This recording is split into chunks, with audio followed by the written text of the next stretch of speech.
Hi, this is Vicki with Learning Home Volunteers, and welcome to our learning session on bears. Gosh, we have so many fun things to do this learning session, all inspired by books about fictional bears. But before we get started, we have a number of new families starting this week, so I kind of wanted to review how the whole process works. So for those of you that are already in the system, it's a review, but for our new ones, it'll be all brand new. So I wanted to review the activity numbering system and how you can use it to find the materials to do the activities with and to know what materials are used for the activities described in the videos. As part of the initial posting, there's actually a PDF book, a PDF document which actually contains the contents of the learning box. The contents are contains the contents both English and in Spanish, and each of the activities for the learning session are numbered.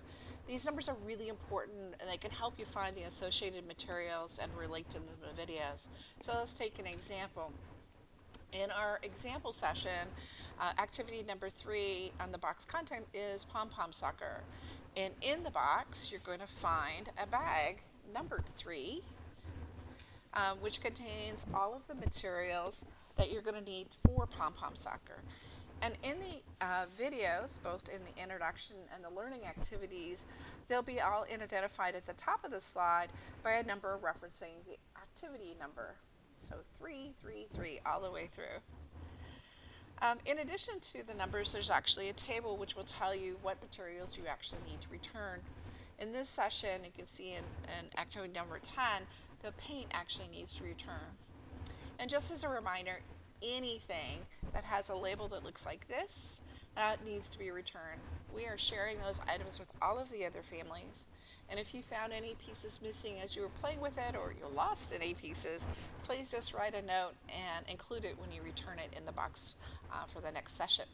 Please remember all of the items with gold piece of tape on it, boxes, books, glue, sometimes paint, are items that need to be returned too. And the books that are actually included in your learning box that are not part of a borrowed activity are for your child's learning library. Um, if you have any questions about these, please ask your family coordinator. Well, we have 3 books for this session. Our first book is a great adventure. It's about a family who was bored and they decided to go see if they could see a bear. Sounds fun, but a little bit scary for me. Our second book is a classic preschool book written by Eric Carle, a very popular child's author, and he has this great cadence to the book, surely to elicit your child guessing the next line in the book. We've included the book written in symbols for your child to actually read this book to you, regardless of whether they can read words yet or not. And our last book is actually Corduroy. This book actually touches my heart every time I read it. It describes a little girl and how she found her teddy bear. Well, let's get started. Activity number 1, making binoculars. You know, as we head out on our bear hunt, we certainly want to be able to see the bear way before we run into the bear. And binoculars will certainly help. And in your box, you're going to find a bag with tape, 2 toilet paper rolls, and some string. On the sides of the toilet paper rolls, there are holes actually punched in. These should be put on top, meaning at the very top of the binoculars, on opposite sides, so we can string the string in the holes and knot them so they can put the binoculars over the head of the child so that they can carry them. You know, real binoculars make faraway objects look closer and more detail can be seen, but our pretend binoculars will have some cool changes for your learner too. It will cause them to focus on just what is seen in that single vision, line of vision that they can see through the binoculars themselves. Children sometimes they can see better when they're using the fake binoculars, even though the optics haven't changed at all. But what's really happening here is it's actually focusing the mind and having the child ignore all the things that are around it and just focus on this one isolated spot. We can't wait to hear what your children feel about the use of binoculars. Well, this is activity number 2, make a bear. Well, if you're going to hunt a bear, we should probably create one. And in your bag Mark II, we have a bear for you to build. There are four brads, these little kind of metal pieces, which are used to connect the arms and legs to the body. So you want to position the arm and line it up to the hole in the body, and then push the brad through the hole, and then spray the two prongs.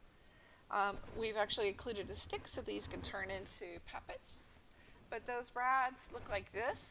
And how you work them is just pull those two metal parts apart until they lay flat on the page. You can glue your bear to your stick and then use it as a puppet. Well, this is activity number 3. Go on a bear hunt. And this activity actually mimics all of the terrain that the families actually went through, um, but all in a Ziploc bag. We'll have a Ziploc bag which will have green shredded paper to represent when the family goes through the grass. The second place they go through is a river, and you'll fill up one of the empty Ziploc bags with some water and seal it. Next, there's a bag with dirt in it. You'll add some water and make mud. And then they get to go through a forest. And we provided sticks for these. And you can put those in a bag. And finally, they'll go through a snowstorm, and we have a box of either a bag of either flour or powdered sugar, depending on which ones you got, that will feel that crunchy as you go through the snow. And finally, how scary is this? They'll actually meet the bear in the cave. So we can make a cave from a paper bag. You want to set these bags up in order so as the book is ready to go through some of those same places, you could do that with your sensory bag. I love this activity because it's simple. It combines the words of the sensory experience, the feeling of it, all nice and clean so you don't have to get wet or muddy. And they can kind of bring those words alive, which I think is a delight. Um, so here are some just close-up pictures that show you kind of how it works with a child. I love how they've chosen a little doll here to go through the mud and to feel the squishiness. And I love how they put it up on taped it onto a window, which is really cool. All in all, I think you guys are going to have a great time with this. You'll have to take some pictures and let me know what they thought about their bear hunts. This is activity number 4, all centered around Brown Bear, what do you see? This is a book that your child can use to use the pictures to read the book to you. Obviously, this works a lot better in English because in English the attribute is first. So, but if you take a look, just looking at this, this is the color brown.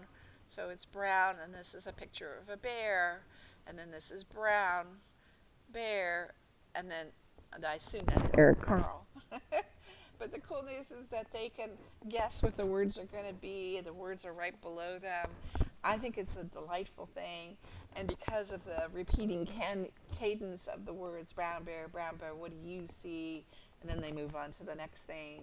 A red bird looking at me. Red bird, what do you see? I think they're going to enjoy it. Also in the materials that were posted with Storytime is a version of the book with all the illustrations written in both Spanish and English in a PDF that'll help you work through the pictures to read the book together. Well, that's all for this week. I can't wait to see you next week. I hope you have a really good time.